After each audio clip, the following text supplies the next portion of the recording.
P5? Apa? Kepanjangan dari apa? P5 itu?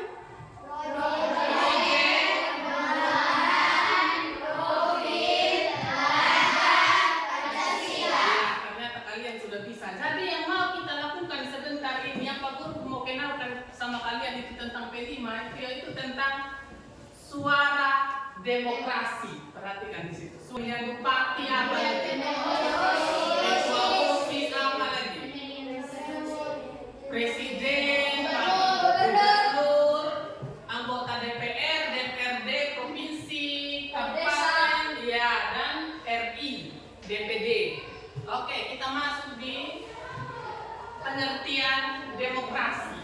Nah, coba perhatikan di depan sini, demokrasi adalah sistem pemerintahan di mana kekuasaan politik dipegang oleh rakyat, baik secara langsung maupun melalui perwakilan yang jadi demokrasi di Indonesia ini hanya bersumber pada rakyat untuk kepentingan rakyat, bukan untuk kepentingan sebagian orang. Bukan hanya karena presidennya orang maksudnya kekuasaan tertinggi berada pada rakyat.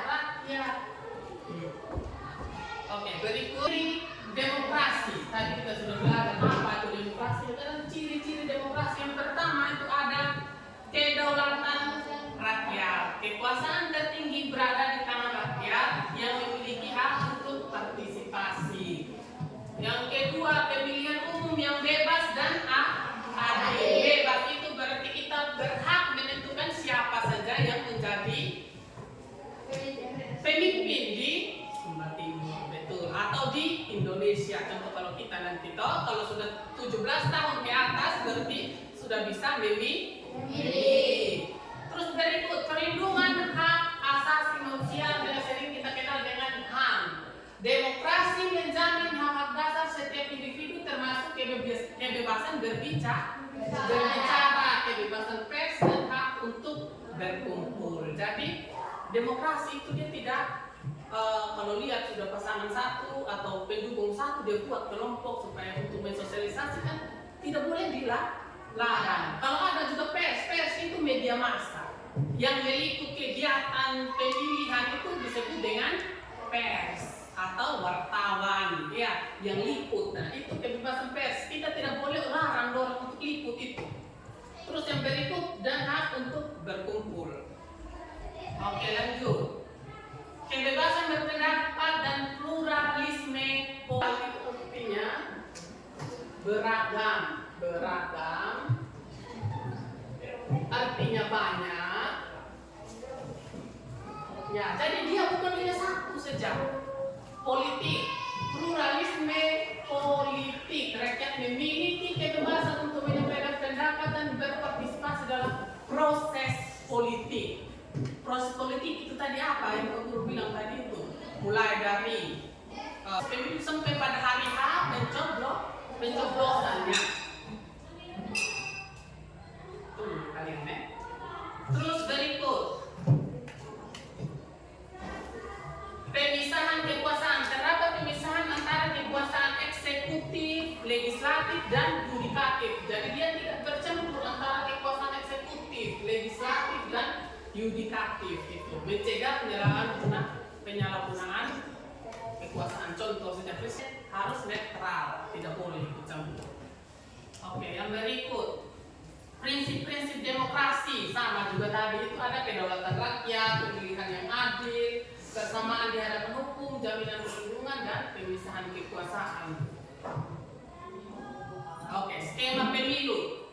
Ya, kalau kita sudah masuk di skema pemilu ini berarti ada tempat pemilunya, TPS yang kita kenal dengan TPS, itu harus sesuai dengan PKPU, Peraturan Komisi Pemilihan Umum Nomor 14 Tahun 2023. TPS harus memiliki bentuk persegi panjang dan ukuran 10 kali 8. Jadi dia media sosial. Nah, ini sudah yang paling penting. Peran media sosial dalam demokrasi ini.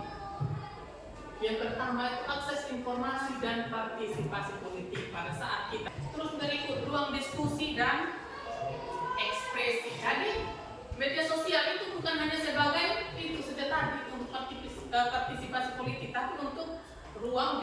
berekspresi dan berekspresi. Contohnya sekarang kan mama-mama sekarang kan sudah Facebook Pro, toh? Nah itu termasuk dengan mengekspresikan diri. Ya, ada joget-joget, itu termasuk mengekspresikan diri. Jadi media sosial itu wadah untuk menampung semua apapun yang dilakukan oleh generasi-generasi sekarang. Terus berikut ada edukasi pemilih. Nah, di situ bukan hanya sebagai itu tadi, tapi ada sebagai edukasi. Coba kalian buka di YouTube, pasti ada di situ tentang edukasi. Edukasi itu tentang apa? Itu tentang wadah untuk belajar, bukan hanya sebagai untuk. Terus pengawasan pemilu. Ya, pengawasan pemilu itu Panwas punya bagian. Jadi dia itu yang mengawasi aktivitas pemilu, apakah di situ ada kecurangan atau tidak, dapat dilihat di situ. Terus tantangan misinformasi. Meskipun memiliki banyak manfaat, media sosial juga menghadapi tantangan serius terkait penyebaran misinformasi dan disinformasi. Kekuatan dan kelemahan. Nah, media sosial juga memiliki kekuatan dan kelemahan. Dia itu seperti pisau bermata dua. Artinya bahwa apa? Salah kita gunakan itu media sosial, bukan dia hanya kasih luka orang lain, tapi dirinya kita juga bisa terluka.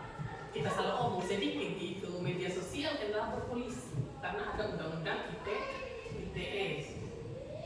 Ya kan? Sekarang kan makanya harus berhati-hati. Meskipun kau bilang Fatir sebut juga kau punya nama, tapi kalau orang merasa tersinggung, baru kau mau sebut siapa.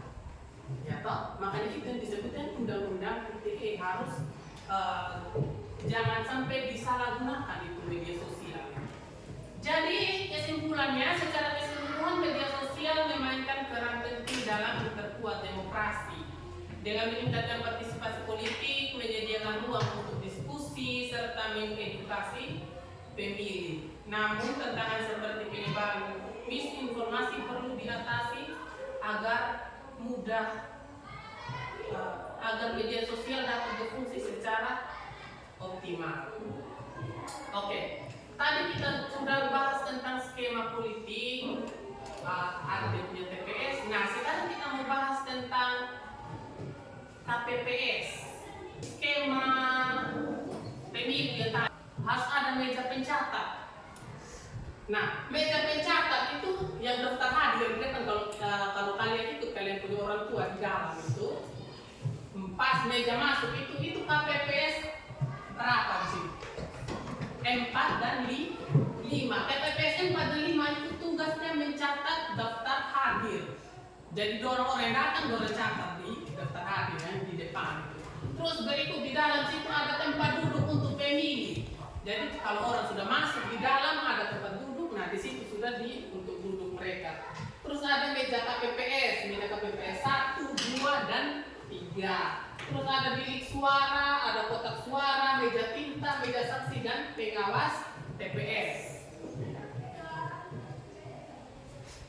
Terus tugas dari KPPS 1, 2 sampai 7 itu apa saja? Jadi tugas KPPS 1 itu dia sebagai ketua KPPS. Jadi dia punya tugas itu untuk apa? Memimpin jalannya pemilu. Terus KPPS 2 dan 3 itu untuk membantu KPPS 1 dalam hal mencatat, menuliskan.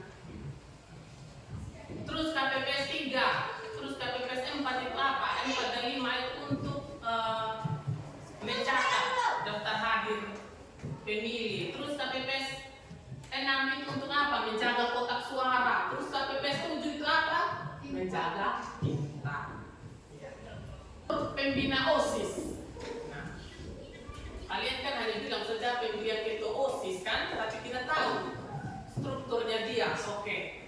Jadi struktur pertama itu ada dari kepala sekolah, wakil kepala sekolah, ada guru pembina. Nah, guru pembina sebenarnya pembina OSIS ini yang disebut dengan Pak OSIS tadi ini. Ya. Terus ada pengurus OSIS. Yang pertama ada siapa ada di situ? Nah, ada ketua OSIS, ada wakil ketua OSIS, ada sekretaris, bendahara, seksi-seksi, kerohanian, komunikasi, minat, dan apa itu sarana dan prasarana. Nah, ini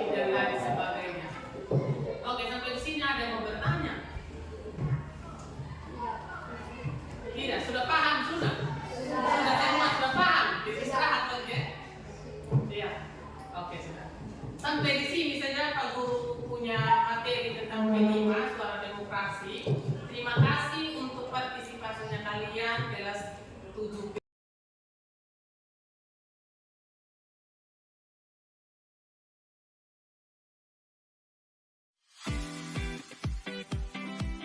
Indonesia kami persilakan. Mari kita beri tepuk tangan yang meriah.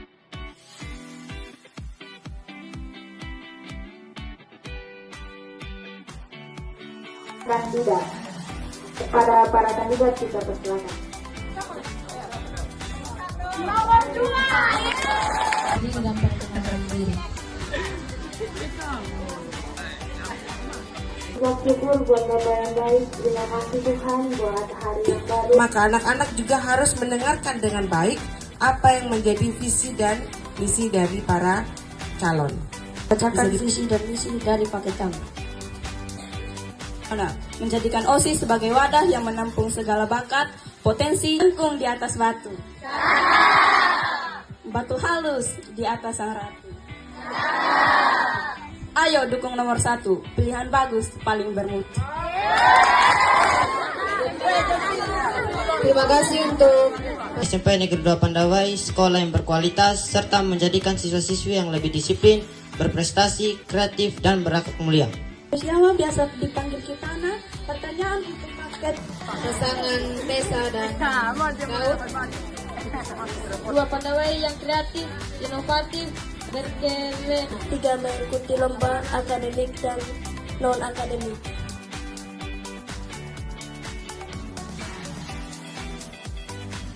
Pertanyaan untuk paket Joel dan Thomas.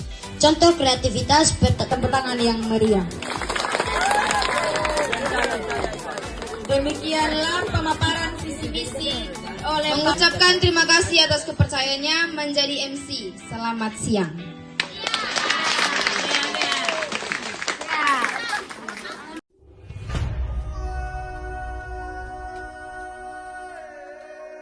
Harapan Ibu, semua proses yang akan kita jalani sepanjang hari ini, mulai dari pencoblosan sampai penghitungan, berjalan dengan baik dan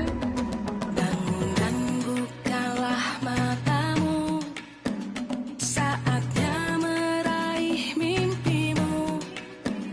Arahkan pandangan ke depan, Tuhan kan menuntunmu.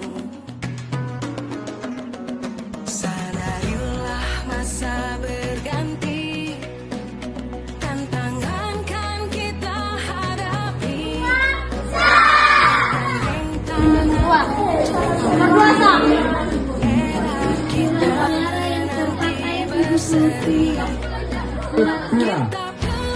Total suara dari paket 1, 2, dan 3 191. Terima kasih yang sudah mendukung paket 1, walaupun suara kecil juga. Atas kepercayaan kalian telah memilih kami.